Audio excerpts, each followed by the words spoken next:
Bora falar sobre o tema polêmico, Ale? Vamos, né? É. Tamo aí. Foi nessas 24 horas só se falou, né, disso, falou do abuso, falou das questões contra a mulher, sem adentrar o tema da sentença, né? Sim. Do caso da Mari, mas é a questão do relacionamento abusivo e de como nós, mulheres, somos tratadas ainda pela sociedade. Né, da forma que eu fico mais indignado nem é a questão da sentença, porque isso é questão processual, né, de provas e tudo mais, mas sim da forma como ela foi agredida durante o julgamento, né? A forma que ela foi exposta, ela é vítima, e é assim, e é dessa forma que acontece. Eu recebi várias mensagens, né? Mas é assim numa audiência? É assim um julgamento? É assim, né? A gente sofre agressões diárias e de todas as formas, né? Do colega, Sem, a gente tem que entender que a gente, como advogado, sofre do colega da parte contrária. Eu estava comentando agora, 10 minutos antes de entrar de uma audiência que eu fiz, que a colega da parte contrária, numa ação de guarda internacional, a colega da parte contrária falava assim, eu sou da Fundação Casa. E aí ela acabou comigo, ela acabou com o... Ela falou mal de mim, ela falou mal da parte contrária, ela falou mal do promotor, ela falou mal da juíza, e a juíza, que é super brava, do Butantan. Você chegou a conhecer ela, a doutora Marucci? conheço. Super. Hoje ela voltou para o Rio e tal. Ela virou e falou assim para a colega, você chega do absurdo do que você está falando, porque ela falou, você já destratou todos nós de dentro da sala. Você já falou mal de Exato. um, você já falou mal de outro, você já falou mal de outro. E ela falou assim, e pelo nível do profissional, a gente conhece o nível do cliente.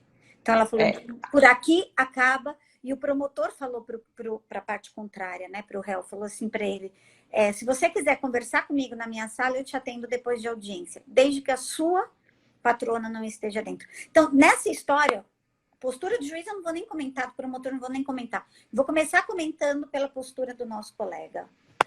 Você querer ganhar um processo, Ale, é muito normal, é muito tranquilo. Sim, A sim, gente compra as causas, a gente... sim. Tá, vou até dizer uma coisa feia, mas a gente ganha para isso, né? Então a gente ganha para Uhum. comprar a verdade do nosso cliente. Eu não vou discutir mérito nem do crime que foi, ok? Então a gente compra aí a verdade do nosso cliente. Só que aí o que acontece?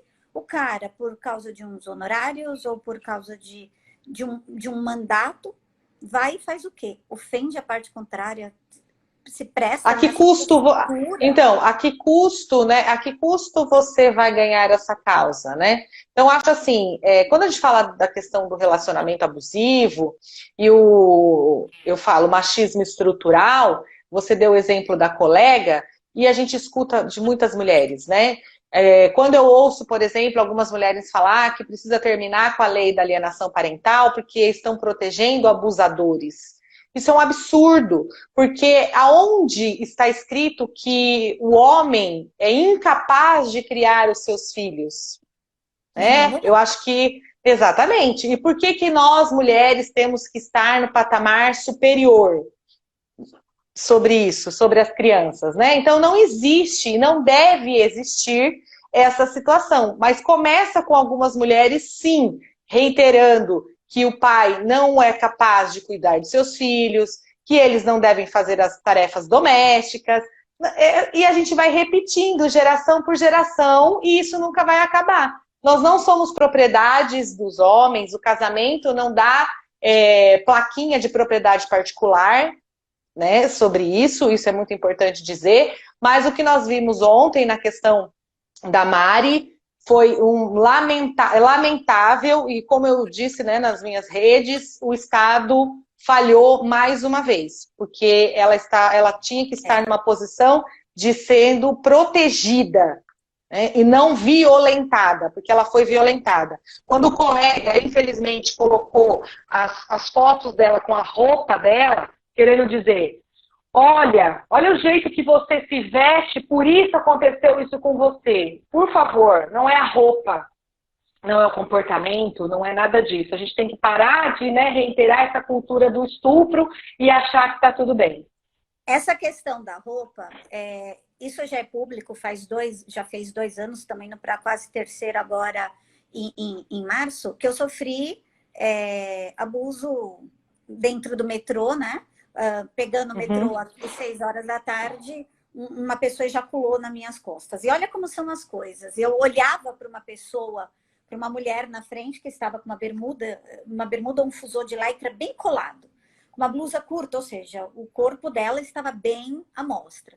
E eu pensei, falei, nossa, que coragem uma pessoa sair com uma roupa assim, enquanto mulher, né? Sai com uma roupa assim, porque eu falo, ela poderia sofrer qualquer coisa. E eu, naquele mesmo instante, eu falei, Ana Amélia, larga a mão de ser besta, você está julgando a pessoa ao contrário. E eu estava com uma pantalona, uma regata, estava calor, era março e tal, com uma roupa mais larga, e a cabo de meio segundo me avisam, você está toda suja atrás, porque já claro. Ou seja, a minha roupa não era, teoricamente, na minha cabeça, uma roupa provocativa. Ou seja, a gente mesmo cria, muitas vezes, e depois a gente passa a se policiar sobre essa situação e resolver. O que a gente trouxe esse caso da Mari, a gente tem muito assunto, eu acho, para falar em termos de relacionamentos abusivos. Eu queria deixar bem claro o seguinte, esse tema já vem na minha cabeça há várias semanas, e a semana passada, e eu quero que todo mundo entenda o seguinte, eu não levanto bandeira. Eu acho que de todas as meninas da turma, né, de colegas de direito de família, Lê, Mônica, Ludmila, Carol, tem tantas, né, que a gente faz que são tão assim acirradas, principalmente vocês que são as professoras fixas de faculdade, de cursinho, de OAB, eu não sou a mais feminista de todas. Então, assim, às vezes as meninas até brincam. Você é machista e brinca nas coisas. Mas eu não sou assim. Eu não levanto bandeiras, porque cada vez que a gente levanta bandeira, a gente é criticada, a gente vira vitrine, a gente vira exposição. E eu acho que, assim, eu prefiro fazer um trabalho por trás, diante dos meus colegas, diante dos meus clientes, diante das pessoas do meu relacionamento. Ok? Mas esse tema já vem me rondando algumas semanas, o tema e tal. E semana passada, pode não parecer, mas apareceu um cliente homoafetivo dentro do escritório, do qual veio me procurar porque ele estava sofrendo relacionamento abusivo dentro da situação dele. Então, eu quero deixar claro o seguinte, quando a gente falar de relacionamento abusivo hoje, nós estamos falando de uma situação em geral. Pode ser... É muito mais clássico ou muito mais aparente ou ocorre em maior número o homem praticar o relacionamento abusivo em relação à mulher. Porém, o contrário também funciona. Os héteros, relacionamentos homos. Por isso que eu trouxe o que é mãe narcisista, porque acontece no ambiente familiar. Vai te acontecer no ambiente... de trabalho, né? Só que aí a gente tem um outro nome, um pouquinho diferente, mas ele vai ter.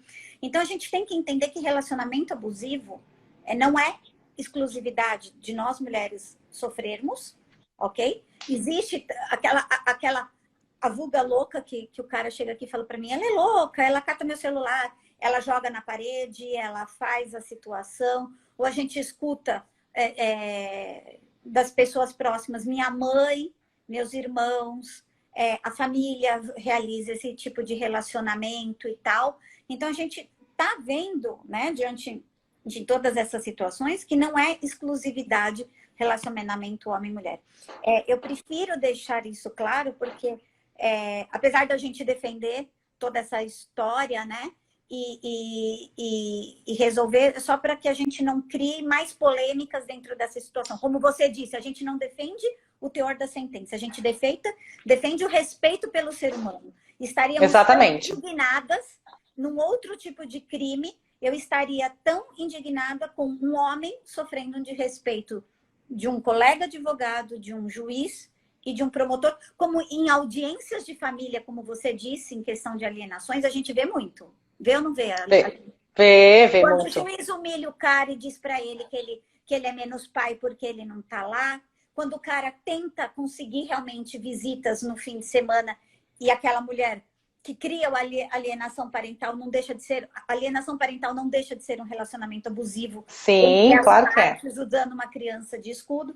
Então, tudo isso a gente tem que vir trazendo na situação. Bora lá. Exatamente. Vamos lá. Você quer começar por onde?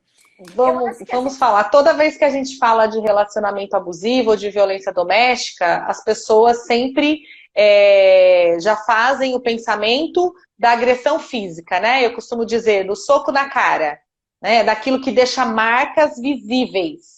Mas é importante dizer que o relacionamento abusivo deixa marcas invisíveis, né? São um choque com danos irreparáveis aí para o futuro. Então, quando a gente fala dessa forma do relacionamento abusivo, eu queria trazer aqui mais as questões que não são faladas muito na mídia, né? Porque quando tem, principalmente, eu costumo dizer que algumas pessoas fazem um desserviço para a violência doméstica, e a gente ainda está um pouco longe de ter efetivado as garantias, né? Em que pese a Maria da Penha aí já tem um tempo, a lei já esteja um tempo, mas ela ainda não está maturada e nem efetivada, porque há resistência no seu cumprimento. Eu vejo isso e eu assisti aquele documentário não, a série Bom Dia Verônica, da Ilana Casoy, eu recomendo que todo mundo assista na Netflix, e lá tem a questão, né, do Boa Noite Cinderela, e quando ela chega para fazer a denúncia, primeiro, ela conseguiu fazer a denúncia, em ser abusada, seja qual o abuso que aconteça, pode ser físico, psicológico, sexual, patrimonial. Esse abuso, no momento desse abuso, até você conseguir fazer a denúncia, existe um abalo psicológico muito grande e ninguém passa ileso a ela, né? Psicologicamente, principalmente. E aí, quando ela chega para fazer esse boletim de ocorrência, nós sabemos que muitos, né, não são acolhidas. Elas são estimuladas a desistirem de fazer a queixa, né? Desistirem de denunciar a questão. Só te colocando, que eu comentando, né, essa história do abuso que eu sofri dentro do metrô, e eu subi 3 quarteirões, eu estava de metrô, né? Eu subi 3 quarteirões, que eu moro a 3 quarteirões do metrô, e quando eu cheguei, começou a me dar pânico. Eu com aquela roupa foi me dando pânico, pânico, pânico, pânico. Eu cheguei dentro do elevador de casa, eu queria arrancar. Eu nunca demorei tanto para subir 13 andares, parecia que eu estava a pé. E eu pensava... Oi, cortou? Quando eu subi exatamente no elevador, eu pensei quantas mulheres deixam de fazer a denúncia porque elas não querem passar por aquilo, e eu queria tomar banho. Então, não passa por um corpo de delito, não passa por uma situação, justamente por uma série de situações. Exato. Porque a gente se sente suja, a gente não quer se expor. Eu falei, eu não vou, eu não sabia nem quem tinha sido. Eu falei, eu não vou denunciar, para quem que eu vou denunciar essa história, né? Então, você se sente... E a gente tem que entender, porque eu já fui acompanhar clientes em delegacias de mulheres, que nós sofremos preconceitos dentro da delegacia das mulheres.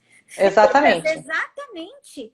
Para fazer Maria da Penha, para te proteger, para casos de estupro, para casos de denúncia de violência em geral. E a gente sofre, amarga horas ali dentro, a gente tem um descaso na situação, a gente sabe muitas vezes que aquilo não vai dar em nada. E aí, o que você faz? Entendeu? Então, o abuso passa a ser silencioso por uma questão de vergonha, por uma questão de uma situação.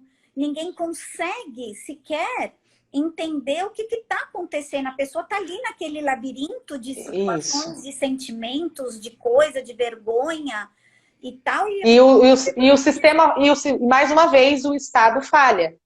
Porque teria que ter um acolhimento dessa mulher e não esse desencorajamento, né? Que essa campanha de desencoraje, porque é lá na série, e essa série ela passa nos anos 90, né? Diferente dos anos 90 para 2000, e aí não mudou nada. Porque a delegada lá fala para ela, mas quanto de você bebeu? Você estava bêbada? Você tem certeza? Que roupa você estava? Então, esse comentário de lá continua perpetuando em 2020, porque eu tenho clientes que passam por isso e que vêm com esse discurso. Bom, quem já me acompanha já sabe, as minhas palestras são voltadas a esse... Eu não consegui nem te apresentar, a gente foi entrando, foi falando. Não tem problema. O que acontece? Eu sou uma pessoa, né? Eu fui vítima de violência doméstica por 7 anos, e quando eu resolvi fazer a denúncia, Se eu não fui a primeira, eu fui uma das primeiras mulheres da minha cidade, sou daqui de Indaiatuba, do interior de São Paulo, a ter a medida protetiva. A medida Cortou, travou. Foi o meu ou será que foi... Será que foi o meu ou será que foi o da Lê? Oi, tô te ouvindo. Travou, agora. Isso. Eu, como era estudante de Direito, né? Nós sabemos que o estudante de Direito quer ser o próprio ministro do STF. De ocorrência que era uma medida protetiva. E a lei era de 2006. Eu fiz a minha protetiva em setembro de 2006. Eu acho que agora acho que já voltou. Então vai. Então, que você pediu a medida, você foi uma das primeiras que pediu medida protetiva isso. Na sua cidade. E aí que você que você é o próprio ministro, e aí você pediu lá. Queria. E eu fiquei até me concederem a medida. Mas desse tempo que eu fiquei na delegacia, eu ouvi, né?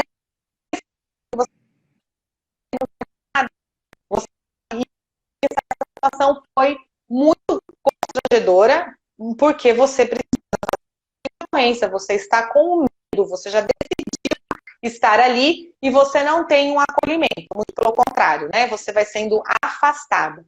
E aí essa questão, isso eu fui agredida psicologicamente e fui agredida fisicamente, né? Eu tinha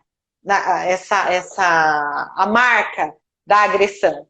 Mas a gente não pode deixar de falar do abuso psicológico e como ele começa, esse abuso. Então...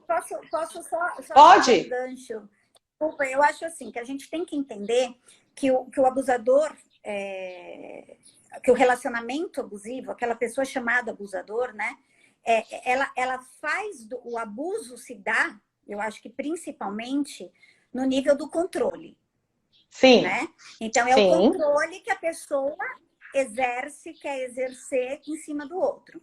Então, então são os controles que, pelo menos ao meu ver, são 3. O psicológico, né, que a gente vai falar agora, o controle social da pessoa e um deles o controle financeiro da situação. Então, porque ele vai cercando, né, o abusador ele vai cercando a pessoa, ele vai comendo pelas beiradas, ele vai minando todas as relações da pessoa para que a pessoa esteja ilhada sozinha com ele, ela não se dê conta daquela situação e que, principalmente, ninguém de fora veja de que esse abuso está ocorrendo.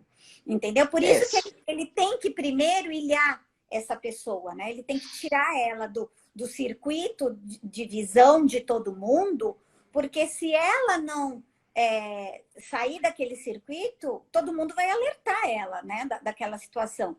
Então, a gente começa aí falando, né, do abuso psicológico. Quais são as características, Alê? Então, na realidade começa, principalmente depois que ele já tirou ela do trabalho, dos amigos, da família, né? Ele começa numa sessão de humilhação. O abuso psicológico, ele acontece ali entre 4 paredes e quando ele já passa para uma via pública, aí a gente já está dentro do moral, né? Que quando, por exemplo, vamos lá, porque as pessoas perguntam qual a diferença do psicológico, do abuso psicológico para o abuso moral. O psicológico, ele vai dizer o seguinte para você: olha, se você largar de mim, ninguém vai te querer. Porque olha só, você já tá gorda, você tá feia, você já tem filho. Quem que quer casar com uma pessoa que tem filho? Né? Você é burra, mas ali, tá dizendo para ela que ela não é capaz. Ela recebe uma promoção no trabalho, ele não vai dizer para ela assim, nossa, que legal, mérito seu. Não, você recebeu uma promoção no trabalho porque você deve estar saindo com o seu chefe. Né? Então, nunca ela vai ser capaz para ele. Ela sempre é uma pessoa incapaz. O moral sai do âmbito de humilhação interna dentro de casa para o âmbito público, para o âmbito social. O pouco social que se tem. E sempre esse social não é da mulher, é o social amigo deles. Né? Porque os amigos dela não prestam. Família na frente da família dele. Exatamente, porque a família dela não presta, os amigos dela não prestam, colega de trabalho muito menos. Então ela nunca está num ambiente social que seja dela. ela vai estar num ambiente social que seja dele, porque fica mais fácil para ele manipular e continuar agredindo essa mulher. Então, o que ele faz? Por exemplo, né, aquelas piadas que eu acho assim desnecessárias. Quando eu casei, era tão bonitinha, agora tá aí, ó. Uma bucha, né, de balão. Olha lá. Ou se não, pior, né? Quando fala assim, ela não transa comigo, não presta nem para transar. Não presta para nada.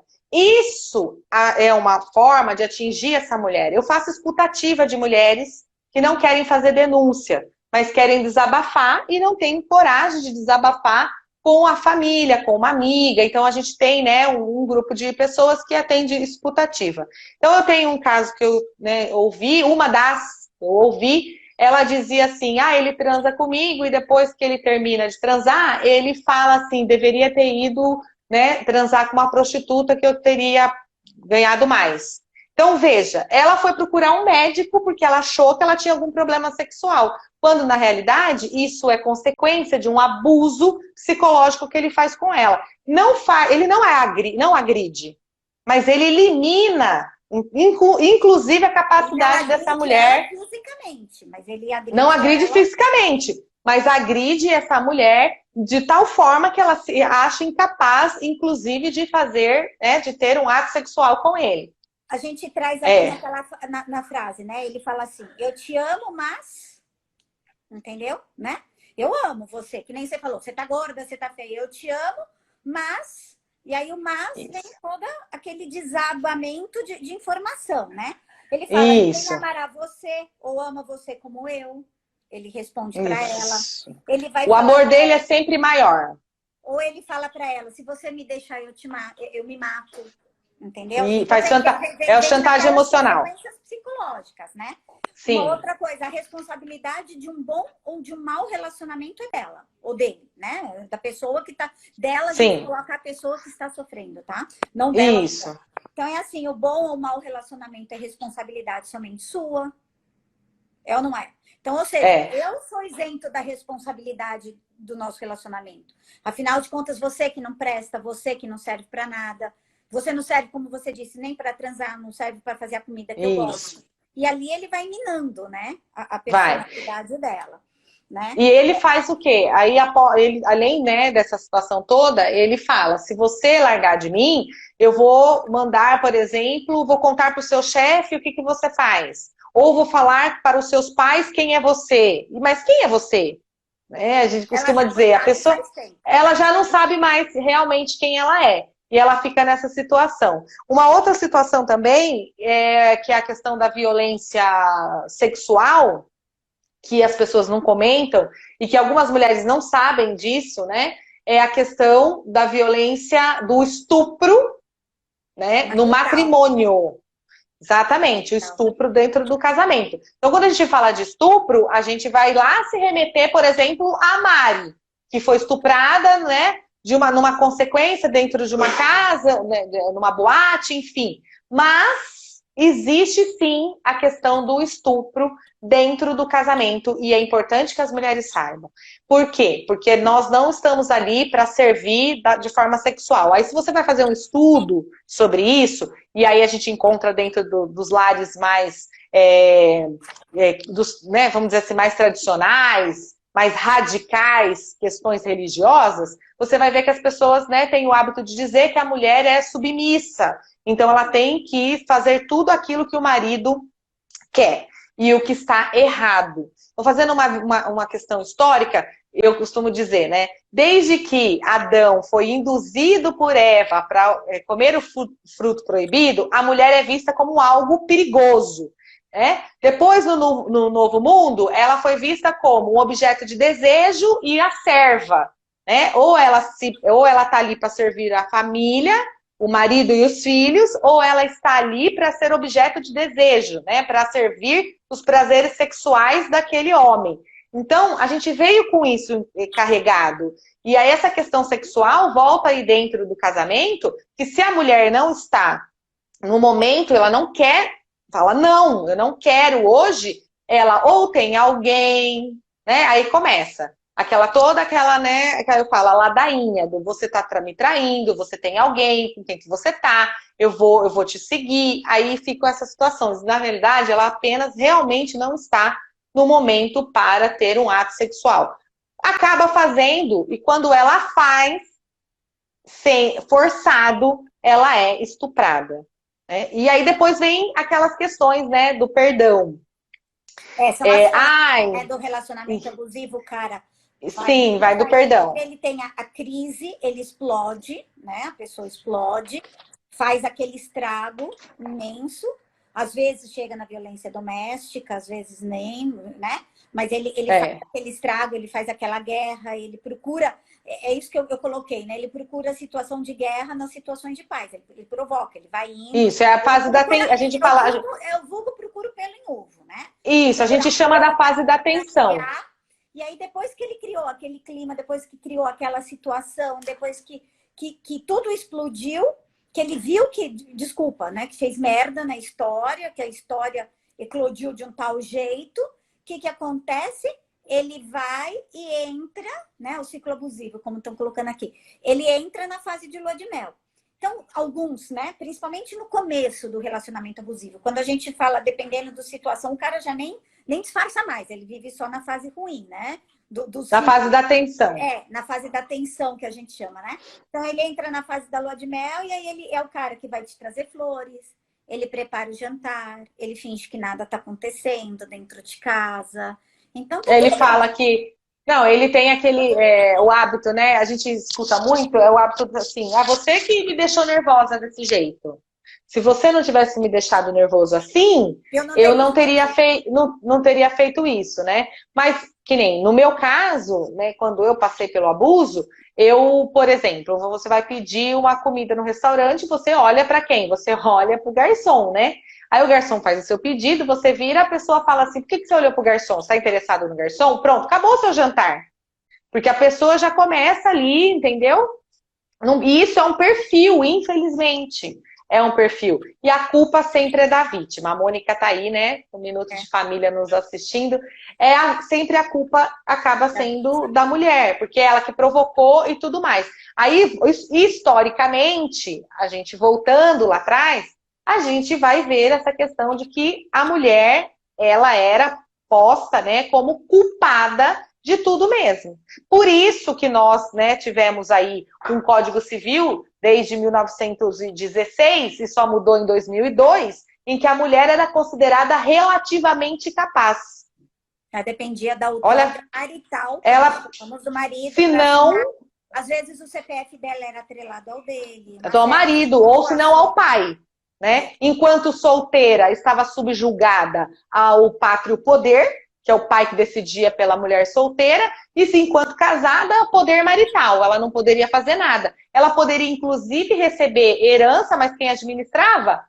O marido. Ela poderia trabalhar, mas quem administrava? O marido. Então, eu, assim, acho que demorou a nossa capacidade, em que pese já tenha alterado a lei, mas ela ainda é colocada a todo momento à prova, né? Se nós somos capazes ou não de manter, e a culpa sempre é nossa. Pegando esse gancho sobre administração, um dos controles, né, que a gente tem que entender é o controle financeiro. E eu vou trazer um aspecto. Então, assim, né, ele acha que, porque às vezes, né, aquele que acha que o salário é maior, então ele manda mais na relação, né? Então, ou eu tenho muitos casos, aí eu vou trazer para uma realidade mais nossa, né? Eu tenho muitos casos em que ele chega e fala assim, mas eu ganho mais, eu trabalhei mais, eu coloquei mais dinheiro na compra do apartamento. E aí eu faço a teoria dos potinhos para os clientes na separação de bens, né? E eu falo para ele que a vida do casal são 2 potes, né? Então você vem com seu pote de maionese, ela com dela, cada um com as suas coisas dentro. Que quando você casa na comunhão parcial, você tem um pote comum. E que todo dia todo mundo põe moeda ali dentro, ok? Ele põe, ela põe, e vocês nunca falam... E que não existe uma regra determinada. Você põe a moeda de 1 e eu a de 50 ou o contrário. E que todo mundo põe a moeda de tudo. E que chega na hora de partilhar, eu falo assim, quebra o pote, e aí eu falo para o casal, separa agora o que você pôs e o que o outro pôs. É impossível, você não sabe. Então, que para a teoria do juiz é isso, ninguém sabe quem pôs o dinheiro. Então, na cabeça Isso. do cara que faz o controle, ele vai fazer o controle financeiro disso, inclusive achando que porque simplesmente o dinheiro saiu do bolso dele, e isso é o que é mais comum, é dele. Então, que o bem é mais dele do que do outro, não tem a ver o pacto. Ou então ela ficou em casa, eu que trabalhei. Não funciona assim a coisa. Esse é um controle financeiro da situação, né? Ou ele decide, ela pega o salário, ela trabalha e tal, ela pega o salário, dá na mão dele, ou tem conta conjunta, vai lá, e ele define as aplicações, ele define onde que vai ser gasto. Eu já vi gente, mulher, pedir para comprar um shampoo. Sim, mas tem, era o caso daquela é o caso daquela nossa colega que infelizmente veio a falecer, advogada lá em Santa Catarina, e que e aí, vamos lá, né? Aí as pessoas falam, mas é uma advogada. Gente, não tem classe social. A violência doméstica, a violência contra a mulher, não tem cor, não tem raça, não tem gênero, acontece. Porque a gente tem que também separar a violência doméstica e a violência familiar. É aquilo que acontece no âmbito familiar. Então, a gente vai encontrar irmãos que batem em irmãs, nós vamos encontrar filhos que batem em mães, né? Então, é importante falar disso. A questão da violência patrimonial, que foi no caso da advogada lá, ela não tinha nem o cartão de crédito dela, gente. Tudo que ela precisava pedir, ou ela pedia para ele, ou senão, quando ela estava com a irmã, ela pedia para a irmã pagar. Depois depois eu te dou. Ela tem um cartão de crédito dependente do dele. E exatamente. Detalhe, muitas vezes com aviso sonoro, que cada vez que ela passa, ele fica... Ele tem controle. Então, exatamente. É muito complicado, né? Ele não torce pelo sucesso, que nem você falou, do profissional, porque não. Se ela crescer na vida, ela vai entender, né? A questão, né? Ela vai ser independente financeiramente. Então, ele quer que ela seja dependente financeiramente dele para ele poder mandar nessa situação, né? Isso. Mas tem uma outra questão ainda. Tem uma outra questão. Essa daí nós estamos falando do casal, tá? Mas aí tem a violência patrimonial daquele que pratica o estelionato amoroso. Ele conhece aquela pessoa, aí ele seduz aquela pessoa, porque aí esse não é uma pessoa agressiva fisicamente. Muito pelo contrário. Ele vem, aí ele conversa, fala pra ela que ele tinha uma ex... São carismáticos. Ele fala pra ela que ele tinha uma ex-mulher louca, né? Porque sempre somos loucas. O que tem de ex-mulher louca, a gente devia, em vez de... Eu acho que eu vou montar, paralelo ao escritório, um hospício para ex-mulher louca. Porque é só o que a gente escuta. Inclusive, eu sou ex-mulher, eu devo ser a louca na cabeça de alguém, aí eu sou louca, entendeu? Isso. Com certeza.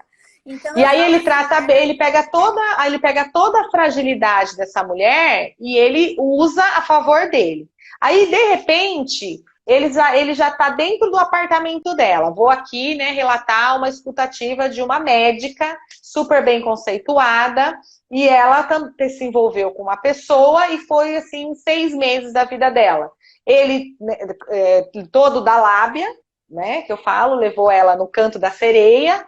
Ela chegou um momento dessa relação, deu a chave do apartamento dela. Por quê? Porque ela fazia plantão. E um dia ela chegou na casa dela, num domingo, após 48 horas de plantão, num hospital em outra cidade, não tinha nada dentro da casa dela. Veja, ele levou tudo. Ao questionar, ele fez uma mudança da casa dela. Ao questionar o porteiro do prédio por que ele autorizou a mudança, o que o porteiro falou? Mas peraí, ele tem a chave da sua casa, ele entra, eu não questiono o morador que está entrando ou se está, né, saindo do prédio. Então, a gente tem que deixar muito claro que a violência patrimonial também acontece, né, não é só de casamento, é dos namorados, né? É muito complexo. Eu vou contar uma coisa que você já se deu conta, Ale, numa situação, e aqui a gente está cheio de colega advogado, que a pessoa controladora, o abusador, né, o relacionamento abusivo, ele continua, inclusive, quando a pessoa se divorcia, sabe como? Através dos alimentos in natura. Você já se deu conta disso? Sim. Por quê? Porque ele paga in natura as despesas dos filhos, porque sabe o que ele fala pra gente? ou ela fala pra gente, né, mais eles, no caso, eu não vou sustentar vagabunda nenhuma, né, transando com Exatamente. outro cara, eu não vou dar dinheiro na mão dela e tal, e ele controla de compra de Isso. supermercado a cesta básica de um cliente que dava cesta básica para a esposa. Ou se não, aqueles cartão pré-pago, né? Por isso que, já emendando, né? Vai gastar com balada com outros homens. É isso, né? Você vai gastar com... o termo não é outros homens, né? O termo é mais chulo. Eu tenho um cliente que ele alega que ela fez plástica, que ela colocou silicone na base deles, né? Então, isso, com R$500. 500 reais, né? E botou silicone na conta dele. O que a gente traz, né? Os juízes, ultimamente, eles não dão quase mais alimentos in natura, eles proíbem, exceto, acho que às vezes, escola direto, mas o resto eles obrigam a dar na mão dela, justamente para que haja essa autonomia da definição com o que tem, do que ela vai comer, do que não vai, para evitar esse tipo. Porque o cara escolhe marca, escolhe tudo, ele compra o shampoo que a mulher vai usar, entendeu? A carne que ela vai comer. E detalhe, exatamente. normalmente o cara tá andando com um carro melhor, viaja, refaz a vida e ela lá no perrengue tentando receber, teoria da aparência, uma série de situações. Eu vou ter que dar uma corrida porque a gente ainda tem que falar principalmente da mãe narcisista, que todo mundo está aí super interessado. Só para colocar uma das coisas que eu anotei umas frases, eu fui pesquisar algumas coisas sobre isso, né? E eles colocam o seguinte: você fica na dúvida se a sua relação é normal ou abusiva. Perder o discernimento do que você vive é o primeiro e mais importante sinal de que há algo errado. Você começa, eu acho que a pessoa que vive num relacionamento abusivo, ela não conta para ninguém, ela deixa de falar, tudo. Por quê? Porque ela começa a perder o discernimento. Porque como ele faz essa fase da tensão, tem a explosão e depois entra na lua de mel, ela tá, às vezes, o cara é um cara carismático, eu vou falar aqui umas características da pessoa narcisa, porque a pessoa narcisa, que vem até da história, né, da mãe narcisista, do relacionamento narcisista, é a pessoa que pratica o relacionamento abusivo, é uma característica dela e tal. Então, uma das grandes características dessas pessoas é ela ser carismática, ela ser manipuladora. E quando eu estudava, essas coisas a gente não fica contando, porque já basta as rugas para dizer quantos anos a gente tem. Aí fica falando que estudou pelos códigos de 1916, dá nisso, né? Quando falavam da figura do estelionato, eu sei lá, com 18, 20 anos, eu olhava para a cara e falava assim, quem que cai numa história dessa, né? Quem cai numa história dessa? Não existe uma figura de uma pessoa estelionatária. Vai vivendo, né, na vida, que você vai entender, você vai começar a pensar quem não é, porque chega numa coisa, né, que acaba, né? Então, ela nem se dá conta, que é o que a Cíntia, que é uma grande amiga minha, tá falando, que você nem se dá conta, né? Então, o cara tirou seu celular, ele te afastou das suas amizades e da família, ele te proíbe das redes sociais, ele controla a sua roupa, e você, não é que você às vezes não fala, não briga, mas você começa a viver num desgaste tão grande dentro daquela relação, dentro daquela situação, que você começa a não fazer o que você quer, o seu desejo, usar aquela roupa, porque você começa, para não criar problemas, você vai se apagando, você vai se diminuindo. Sabe o que eu brinco? Eu falo assim que as pessoas, às vezes, elas não entendem que elas são... Sabe edredom chinês que vem dentro de um saquinho desse tamanho? Quando você abre, o negócio expande e vira uma cama king size, e aí depois você tenta dobrar o negócio... Nunca mais você põe no lugar. Nunca mais consegue. Mas a pessoa vai se espremendo, né? Ela vai se dobrando para acabar com aquela coisa, porque ela não quer mais brigar, ela não quer passar a noite sem dormir, porque a pessoa te deixa uma noite inteira sem dormir, brigando, discutindo. Ela precisa trabalhar, ela não quer que os filhos percebam, ela não quer que ninguém saiba o que ela está vivendo, porque uma das grandes características, gente, do relacionamento abusivo, você tem vergonha de contar. Você não aceita, você não admite. Você saía, Ale, contando para todo mundo que você apanhava? Não, eu fui contar muito tempo depois. Eu ia para a faculdade. Eu ia para a faculdade. Não, a sua não falava. Amiga, a sua melhor amiga, sabia? Não. Eu sabia na faculdade, eu ia roxa, né? Eu falo que o direito me salvou porque meus professores, né?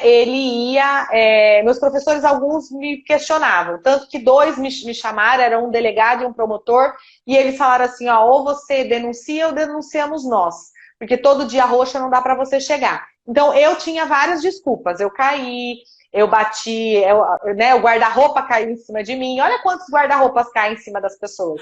Mas eu sempre, né? Tinha uma história para contar. E outra, tem gente que não quer se envolver mesmo, Ana. A pessoa não quer saber.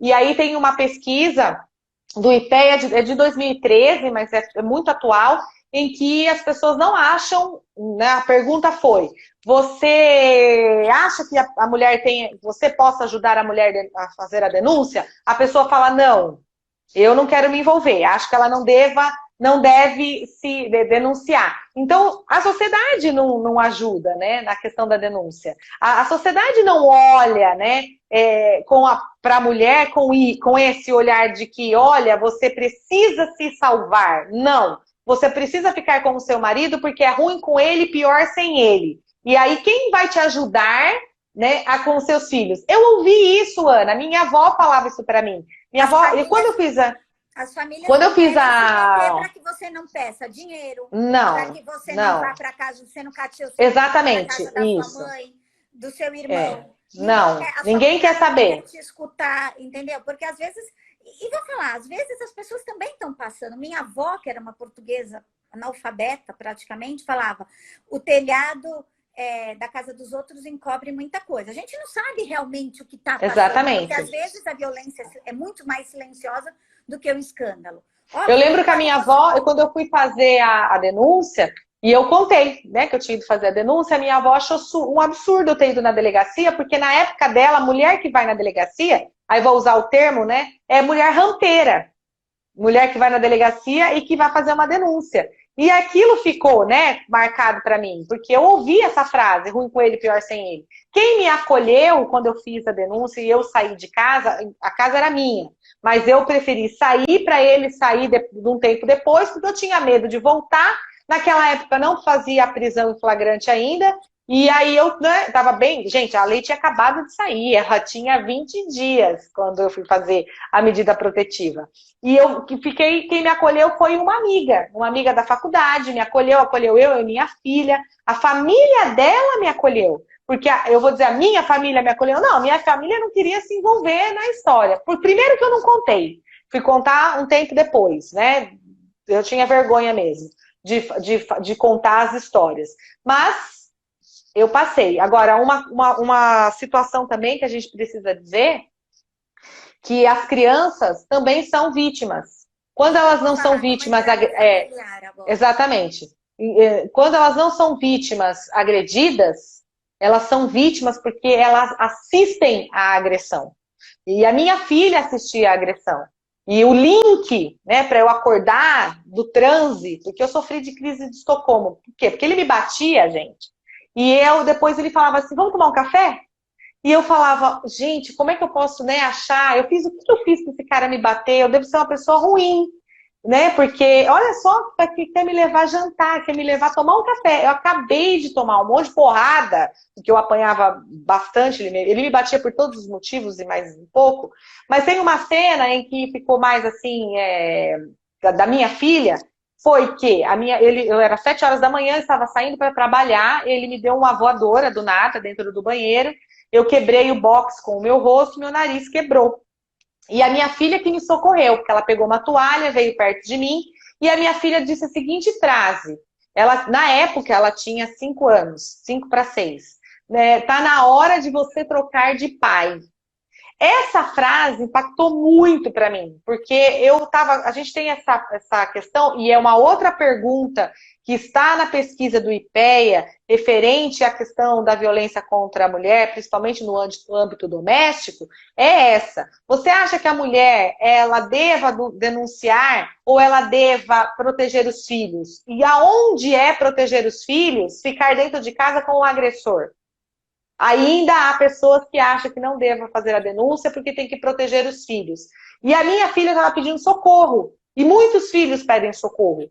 né? Mas elas ficam presas dentro desses pais, né? E essa agressão toda. É isso que eu falo, são os sinais, né? São os sinais que a gente tem que ficar. Os filhos, eu sempre falo para todos os clientes, criança é espelho do que você é, do que o teu marido é, do que seu companheiro, sua companheira é, e eles são esponja, porque eles absorvem tudo aquilo do caminho. Aí vira uma criança agressiva na escola, vira uma criança problemática fora do ambiente, aquela criança que bate, ou ela tem um rendimento escolar lá embaixo. Uma das grandes coisas dessa quarentena que eles colocavam, que além, né, que o afastamento da escola das crianças não foi prejudicial. O grande fator, né, prejudicial não era a questão do aprendizado, é que a escola é o grande detector, principalmente as públicas de periferia, eles são lugar para comer e, segundo lugar, o detector da violência praticada contra a criança. Exatamente. Então a escola começa a te chamar, né, no caso de uma mãe, uma Alexandra é chamada numa escola por causa de uma filha. O que está acontecendo que a criança vem com indícios, com assuntos com criança de 5, 6 anos, falando de sexualidade de uma forma estranha ou com comportamento ou um abuso sexual, ou ela vem batendo porque ela vê o pai ou a mãe agredindo-se verbalmente, ou essa criança só fala gritando. Então, ela demonstra. E também vem esse cara que abusa a pessoa, né, o abusador da vítima, em caso, ele faz de vítima também os filhos, porque ele chama a criança de burra, ele não quer, ele agride verbalmente, ele dá o safanão, é o cara que bate no filho, é o cara que pratica, não faz isso porque você vai virar um gay, você vai ser bicha quando você crescer. Isso, você isso, é burro, exatamente. É a vantagem do mais esperto, é a situação. A minha filha escutava que ela ia ser igual a mim. Eu sempre falo assim, você é igualzinha à sua mãe. Você não sei o que é sua mãe, entendeu? Como se eu fosse... Exatamente. Espero né? que tenha profetizado. Eu sempre falava isso. Eu falei, que bom, porque ela vai ter responsabilidade, né? Ela vai ter outra vivência, porque vai fazer o quê? Mas ela sempre ouvia isso, que ia ser igual à sua mãe, entendeu? É isso. É isso mesmo aqui. Senão a gente bate papo até às 11 da noite hoje. Eu queria falar sobre a questão, se o pessoal já escutou falar daquela situação da pessoa agressiva passiva. O que é? É uma das características assim, psicológicas para a gente falar até do narcisista em si. O que entra, né? A pessoa do agressivo passivo que entra. Às vezes começa com uma agressividade passiva, do que a gente vai falar, e vai evolucionando aí para tudo que a gente já vem conversa, né? Então ele fala assim, seu vestido novo é lindo, mas ficaria melhor se você estivesse magra.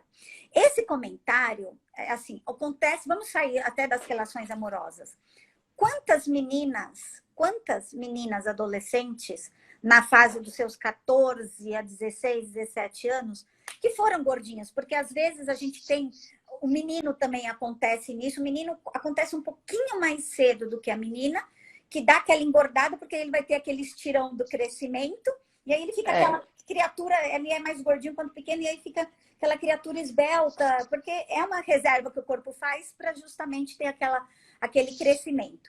E aí começa a agressividade da mãe, ou a mãe exige que a menina comece a fazer regime, quer que ela seja magra, quer que seja a perfeita da escola, vem com aquela agressividade, vem na comparação com outras, ou vem principalmente, ou se a menina não tem uma característica, ou a menina é bonita por natureza, já sempre foi magrinha, ajeitada, ela começa a entrar na concorrência com aquela filha. Ela vê que ela está perdendo, né? E aí eu vou comentar com você se você concorda numa situação dessa. Ela começa a perder a concorrência. Ela acha que está perdendo a concorrência no alvo de ser mulher, né? Naquela situação. E ela, inclusive, começa a desconfiar de que a filha está dando mole para o marido dela, para o padrasto. Então ela começa... Ou para o pai, até para o pai, porque eu já atendi casos dessa situação, e aí era a mãe dizia, né, para a filha e para o meu cliente que eles tinham um caso. Que ela, inclusive, colocou câmeras na casa inteira, porque ela queria pegar o caso da própria filha com o próprio pai. Então, veja, às vezes, essa questão do narcisismo, dessa mãe, né, ela é tão latente que ela não consegue. Existem pessoas que praticam alienação parental casados, dentro do próprio ambiente familiar. Mais casado do que fora. Exatamente, né? Dentro do próprio ambiente familiar. Quando diz para pessoa exatamente isso. Esse tipo de coisa, você tá dando em cima, não quero que você use esses shorts. E essa criança, e esse adolescente? Que proteção está tendo? Somos responsáveis por isso. Como sociedade, como família. Esse relacionamento começa a minar a autoestima da menina. Aí ela sempre se acha feia, ela sempre se acha gorda, ela sempre está insatisfeita. E aí é onde ela cria o gatilho, muitas vezes, para procurar relacionamentos abusivos fora, porque ela foi criada nesse ambiente. Então, ela veio, exatamente. Né, para dar uma continuidade nessa coisa. Dentro do ambiente familiar, a gente sabe, gente, eu tenho 2 irmãos, inclusive os 2 já entraram aí. O que acontece? A gente tem piada entre irmãos, a gente tem brincadeiras entre irmãos, a gente tem uma série de situações, mas a gente precisa entender, e quanto pais, de pôr limite. Você para até aqui na brincadeira com seu irmão, você para até aqui na brincadeira com a sua irmã, até aqui a gente chega, até aqui é uma brincadeira feliz, até aqui é uma brincadeira, é uma provocação normal, mas chega uma hora que passa. E aí o que a gente coloca, né? Onde vem? Indiretas, piadas, deboche, né? Um comportamento agressivo passivo, naquela onde você permite, dentro do seu ambiente familiar, que começa a correr assim. Então, a gente precisa diagnosticar, principalmente em todos esses relacionamentos, aonde começa, da onde vem, para quebrar ciclos. Né, Ale? Para quebrar esses ciclos. Seja você o que quebra. Não permita. Se você veio de uma casa que sofria um tipo de abuso, você não tem que dar continuidade nisso. Não achar que é normal dentro da sua casa seu marido gritar com você, sua esposa te criticar, o relacionamento de uma situação. Era muito doido isso em casa. Eu era a única menina, dormia às vezes no meio dos meninos, porque eu não queria ir para o meu quarto. Eu queria ficar no meio da eu também fui criada no meio dos meus primos. E eu fazia diário, aquela coisa de menina, de escrever sobre diário. E fui apaixonada por quase todos os amigos do meu irmão mais velho, né? Os do mais novo, não. Mas o do mais velho, eu acho que cada semana eu me apaixonei por um. Com certeza, entendeu? E aí, o que aconteceu? Eu escrevia no diário. E minha mãe ensinou a eles. Coloque em cima da cama. Eu tinha o diário em cima da cama, em cima da coisa, aberto. Não é para abrir. Não é para ler o diário da sua irmã. O que está escrito ali é dela. Entendeu? O respeito quando eu estava menstruada. O respeito... A gente tinha uma televisão sem controle remoto que tinha que levantar para pegar. Aquele que chegasse primeiro, sentasse na frente da TV, mandava na TV naquele dia. Né? Então, a gente não tem o respeito pelo próximo. Começa dentro de casa. E isso a gente passa de geração para geração.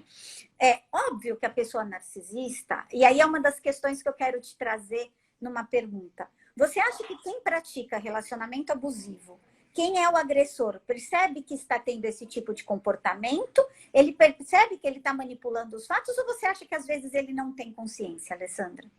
Eu acho que às vezes ele não tem consciência dependendo do núcleo familiar que ele veio. Que para ele era normal.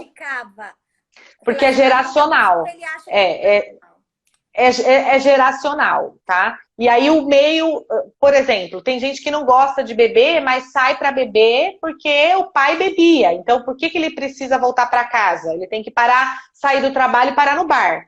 Porque o pai fazia assim, né? Então, agora, nós estamos no momento com muitas informações. Né? Aí a gente pode... A questão do tratamento psicológico, hoje, é muito falado. Quando a gente era adolescente, quem ia no psicólogo era gente louca. Não é assim que as pessoas falam? Hoje não. Não, eu sempre acho. Eu acho que a obrigação devia ter lá, todo mundo deveria passar pelo tratamento psicológico. Porque a gente vem de uma geração, né, com muita questão de racismo, de violência, né, da questão, hoje tem mais drogas. Não, sempre teve drogas, gente. A questão é educação, né, eu costumo dizer. Essa que a pessoa está falando, pode não ter consciência, mas certamente tem um imenso prazer em coagir. Por quê? Porque é alimentado. Eu costumo dizer que alguém alimenta. Então, não tem controle próprio, tem um demônio próprio. E esse demônio se alimenta disso, que não é né? só uma questão de alimentos. A pessoa, a gente tem que entender, assim, a gente está fugindo assim, a gente traz no âmbito de direito, mas como a gente só lida com esse tipo de coisa, a gente faz massivamente só direito de família, a gente acaba tendo um lado psicólogo, um lado pedagógico. A gente tem contato com muito psicólogo, né? Eu leio muito laudo. Assim, se for só consulta, é um valor, consulta mais terapia devia ser o dobro, é outro, né? Porque, né? Então, eu tenho clientes aqui que ligam semanalmente que eu falo, gente, não é terapia, é advogado, ok? Então, fica lá. Então, o que a gente tem que entender dentro dessas coisas é que as características de uma pessoa, assim, ela procura, e é isso que eu queria dar uma lida na questão da pessoa narcisista, numas características aqui para deixar para o pessoal, que a gente daqui a pouco já está 1 hora de live e tal, que é o seguinte, que é um transtorno, a pessoa pensa, sente, percebe e interage com o mundo de uma maneira diferente do que as maiorias. Que pode ser, então, assim, a pessoa às vezes não percebe, né, que ela tem, ela não assume, ela não aceita, ela não pensa sobre isso. Então, assim, eu, pelo menos, Ana, sou uma pessoa que se eu erro numa coisa na vida, eu vou parar e falar, gente, tá, onde que eu posso melhorar? No que é, pro meu próximo relacionamento, o que eu quero e tal. Você tenta, pelo menos, não... Você pode até errar na mesma coisa, mas você tenta não errar daquela maneira, conscientemente, né? E se você é uma pessoa inteligente, você ainda aprende com os erros alheios, né? Mas a pessoa não tem. Só que ela procura, essa pessoa que tem esse transtorno de personalidade narcisista, o que acontece? Ela tem umas características e entre elas, ela vai procurar, tá? Ela vai procurar pessoas que aceitam esse tipo. Então, o que acontece? Ela vai procurar alguém, nunca alguém melhor que ela. Ela vai procurar alguém pior para pisar. Exato, é alguém que vai. É que eu falo do alimento. É alguém que vai alimentar essa questão. Ela não vai procurar alguém maior que ela, porque ela sabe, né? Isso. Eu falo que eu tinha a síndrome do conflito e que ele é um pouco relacionado com a síndrome de Estocolmo, porque a síndrome de Estocolmo você faz o quê? Você sabe que tá errado, você sabe que te machuca, mas você continua, certo? Você acha que você é a culpada e você gosta daquilo. A síndrome do conflito, ela é o quê? Você sabe que você precisa brigar com alguém, igual cocaína, precisa cheirar. Então, eu preciso brigar com alguém. E aí, quando você tem uma pessoa que é narcisista ali, que tá praticando com você... Ela cria um conflito do nada. Ela cria um conflito do nada, porque ela alimenta a mim, o meu conflito, a minha síndrome, e eu alimento a dela. E quando o narcisista encontra alguém diferente, alguém que saca... O relacionamento dura muito pouco. Porque ele não tem impor para a pessoa. Então, dentro das características da pessoa narcisista, tá? Eu não sei se a pessoa precisa ter todas, se só algumas, tá? Depois você me diz e fala. Entre as características, insegurança, ela tem um sentimento de superioridade em relação ao outro. Então, eu sou melhor que o outro, né? Então, eu sou quem ganha mais dinheiro, eu sou a melhor pessoa, eu sou... o supra-sumo, né? A última Coca-Cola. Como diz o Maia, como diz nosso colega Maia, o top da galáxia, mas não é bem isso que ele fala, né? Ele fala outra coisa, mas é isso. Ele tem a falta de empatia pelo outro, ou seja, eu faço o que eu quero, né? E o outro que se dane, entendeu? Eu não importa o que o outro está sofrendo, não importa o sentimento do outro, importa o que eu penso, o que eu sinto. Nesse sentido... tem um curso que eu faço, que tem o Núcleo Evolve, o Domênico, que é o facilitador, o dono ali do núcleo, ele fala assim que é o complexo de Gabriela. Você já escutou? Claro, eu nasci assim, eu vou morrer assim, acabou. Entendeu? E dane-se o outro. Ele tem uma necessidade constante de atenção e admiração, ou seja, seu mundo tem que girar em volta do umbigo dele. É a pessoa, aqui a gente chama, aqui no escritório, esse tipo de pessoa a gente fala que é o capim dourado, entendeu? Sim. É aquele que nasceu no campo sem ser semeado, entendeu? É complicado, é difícil, né? Aquela pessoa que ela é a melhor, onde ela chega, ela para, né? Necessidade de ser o centro de tudo e de todos, né? Então, no caso da mãe, é aquela mãe dramática, que se os filhos todos não estiverem embaixo da asa, ela morre, ela vai morrer, que se os filhos não vierem, ela critica a nora, ninguém serve, ninguém presta, ninguém, né? Só ela. E essa mãe, né, narcisista, ela chega lá, né, na questão da síndrome da Medeia. Ela até que come os filhos para atacar o ex-marido. Então, é muito perigoso isso e a gente tem que fazer... Por que a gente fala disso no direito, né?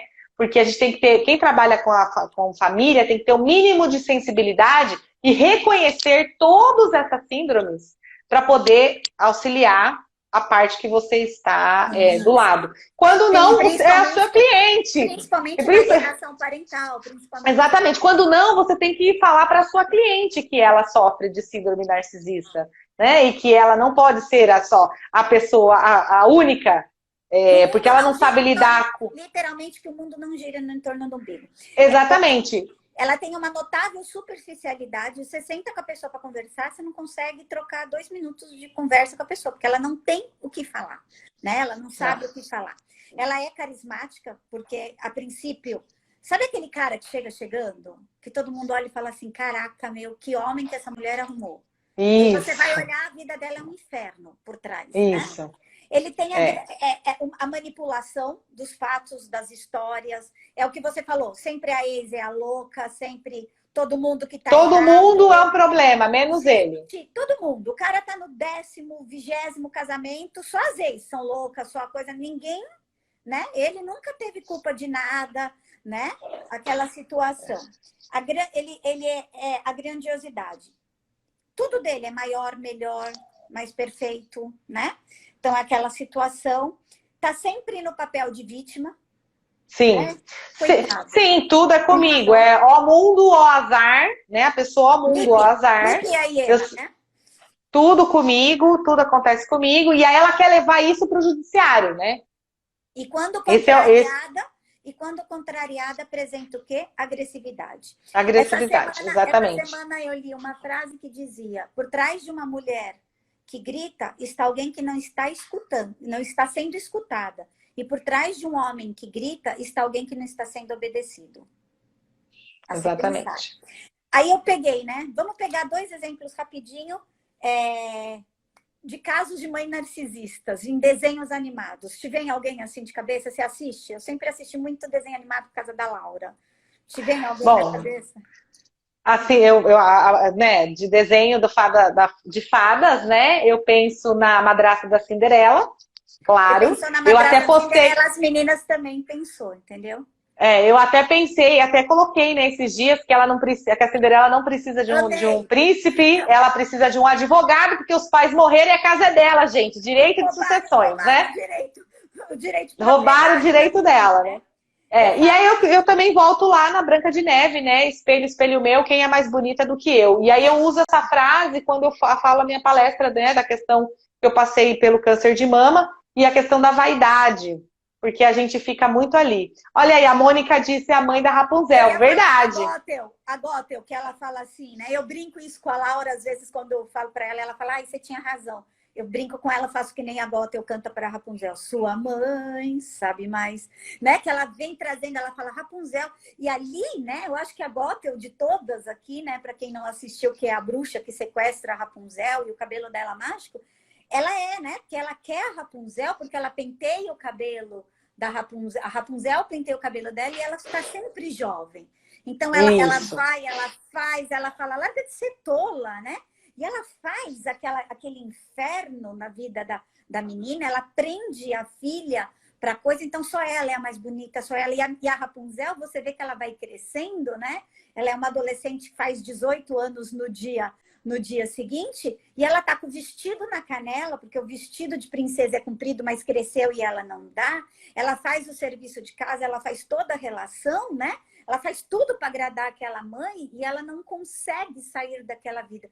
E quando ela foge, ela faz e ela chama ela, fala para ela, sua ingrata. E a Rapunzel tem aquele complexo, né, que a gente está falando, da pessoa do relacionamento abusivo, que ela tá lá na grama, ela fala assim, eu sou a pior pessoa do mundo. Aí ela volta, ela fala, não, mas está tão lindo o dia. E ela fala, mas eu sou muito ruim, eu não mereço esse mundo. Então ela E quantas mulheres, né? E quantas mulheres ficam? Eu tô lendo um livro que é As Mentiras que Você Conta para Você Mesmo, e que ela fala do momento da casa dos espelhos, né? Que a gente entra na casa dos espelhos e aí tem vários espelhos, tipo aquele do Play Center, né? Você tem todas as suas visões distorcidas. Por quê? Distorcidas da visão de alguém que falou para você. Então você é incapaz, você é inútil, né? Você é uma fracassada, você não vai dar em nada. E você pega tudo isso e absorve para você. Né? E esse povo, né, narcisista faz isso com a gente. Eu também tive, né, momentos de pessoas narcisistas na minha vida. Falando, eu tive isso há muitos anos atrás, num dos meus relacionamentos, ao ponto de que eu olhava no espelho do outro lado e eu chorava porque eu não reconhecia a imagem da pessoa que eu via.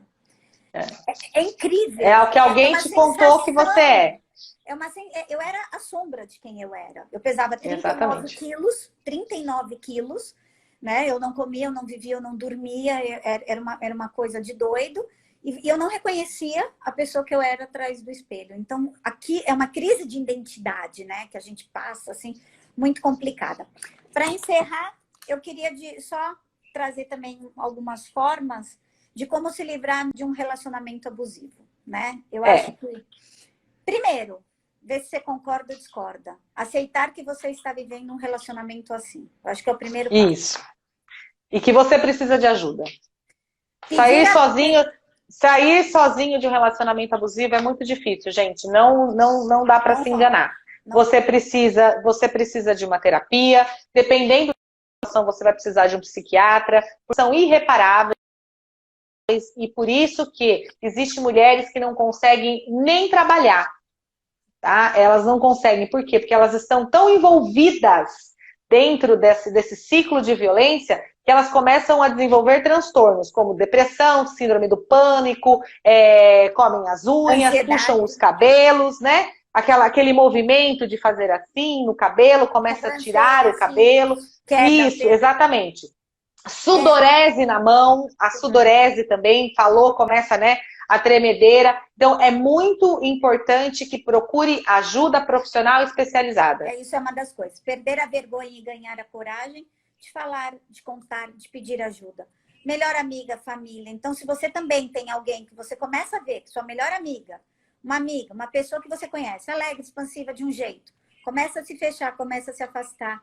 Você liga para a pessoa não consegue falar, não te retorna, alguma coisa está acontecendo. Ofereça a escuta, né? A gente fala, ofereça a escuta sem crítica, sem julgamento, sem nenhum tipo de julgamento. É assim, você escuta, você leva ela a fazer um boletim de ocorrência, você leva ela na terapia, e se ela volta com o agressor, não diga assim, não vou ajudar porque mulher de malandro, né, quer voltar para apanhar. É difícil, psicologicamente ela tá presa.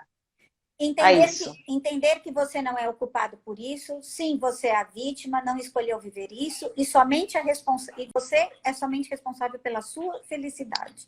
Então, é isso que a Lê está falando, né? Procure ajuda profissional, psicólogo, psiquiátrico, advogado, assistente social, apoio religioso, da família e dos amigos. Redescubra seu amor próprio, se dê um tempo e recomece. Exatamente. E procure os grupos de apoio. Tem o MADA, né, que são as mulheres que amam demais. Quase todas as cidades hoje têm o MADA. Quem quiser, depois pode me adicionar aí, me mandar no direct que eu passo o contato do MADA. Mas se vocês colocarem no Google, vai ter lá MADA, Mulheres que Amam Demais, e todas as comarcas que possuem os grupos de apoio. O grupo de apoio do MADA você vai, conta o seu relato e escuta o relato de outras mulheres, tá? Não tem uma crítica psicológica, não tem questões de direito, não. É um momento para você desabafar com pessoas que você não conhece, não precisa conhecer, mas que ninguém vai te julgar. Então é importante isso, que vocês participem desses grupos também.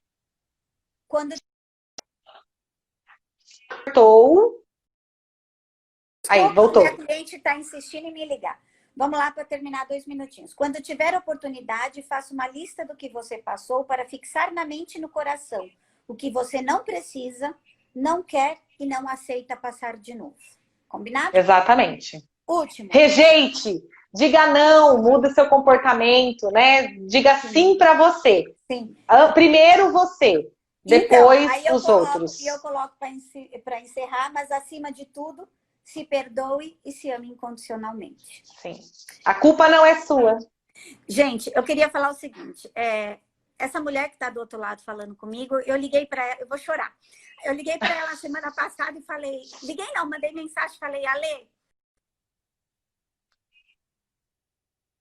Ale, eu sei que você está passando por 1000 coisas, né? Que você está aí enfrentando um pós-cirúrgico complicado, que tua agenda é lotada, não sei o quê, mas eu falei, eu quero falar de um tema assim, assim, assado. Falei, não pense em outra pessoa, a não ser você, né? Porque essa mulher, assim como está me fazendo chorar hoje, ela me fez chorar no meio de almoço de congresso, contando a história dela, naquelas oportunidades de vida que a gente tem, que faz alerta. Por quê? Porque eu conheci a Alexandra superficialmente da comissão e tal, e a gente foi almoçar num grupo gigante, e o grupo foi se desfazendo, cada um para uma mesa, caiu eu, ela, Carol, né? E ela resolveu contar para mim a história dela. Conclusão, acabou com o meu almoço, estragou meu almoço, porque eu chorei, feito um desespero, mas é para fazer. Quando muitas vezes, eu acho que desse último ano que, para mim, de revolução pessoal, escritório, de tudo, a maturidade dói, vem, e a gente passa pelo que passa. Quando às vezes eu me pego pensando em desistir, eu penso nela. Entendeu? Obrigada. Fica aqui minha gratidão. Combinado? Meu amor, muito obrigada. Eu sou muito grata por aquele encontro. A gente se encontrava sim. A gente se encontrava, né, desde que eu estou na comissão de 2015, mas a gente nunca tinha desenvolvido, sentado, conversado, desenvolvido uma amizade. Sou muito grata pela oportunidade que, né, Deus nos fez nos nossos encontros. Foi lá em Belo Horizonte, né? Foi longe da gente, longe da onde a gente convive, mas foi muito bom. Eu sou muito grata, agradeço mesmo. A minha história tinha que ter um sentido. Eu sou vítima de violência doméstica, sofri 7 anos. Agora eu sou a mais nova, né? Vítima de um câncer de mama, mas curada, libertada. E eu costumo dizer assim, esse câncer que veio, ele veio apenas para expurgar tudo aquilo que eu tinha guardado, né? Quando eu estava lá sofrendo a violência. Então, eu agradeço a oportunidade, agradeço sempre a oportunidade de estar falando. Eu hoje não tenho mais vergonha de falar da minha história, né? Já tive muito tempo. Hoje eu faço escuta ativa e ajudo outras mulheres. Aonde eu puder levar a minha voz para que outras mulheres, se eu conseguir aqui, né? A gente chegou a ter aqui 30 pessoas, se eu conseguir atingir um coração, como diz Cora Coralina, já me valeu a vida. Muito obrigada, viu, pela oportunidade, e vamos aí para os próximos temas para a gente conversar. Vamos sim. A live sempre fica gravada, todo mundo me andar perguntando aí, fica gravada. Depois, às vezes leva uns 5 dias, porque o pessoal do marketing edita, bota a gente com uma carinha às vezes melhor, faz alguma coisa, e a gente fica no material. Se depois eu vou tentar gravar, eu não sei nada disso, mas eu deixo à disposição depois, se você quiser jogar na depois você me passa. Uma coisa que tudo todo bem. mundo tem que entender, que acho que a gente é rival dentro de coisas que a gente não troca, muito pelo contrário.